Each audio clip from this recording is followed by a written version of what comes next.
ভাবে শুধু তালাশ করি টাকা পয়সা ধন সম্পদ, আর টাকা পয়সা ধন সম্পদ সেগুলো হাতের ময়লা। সকালবেলা আছে বিকালবেলা শেষ, সকালবেলা নাই বিকালবেলা হতে পারে।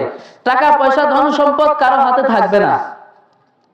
অনেক ব্যক্তির এরকম আছে যে এমন কিছু রোগ হয়েছে, রোগের চিকিৎসা করতে গিয়ে কোটি কোটি টাকা চলে গেছে, টাকা পয়সা নাই।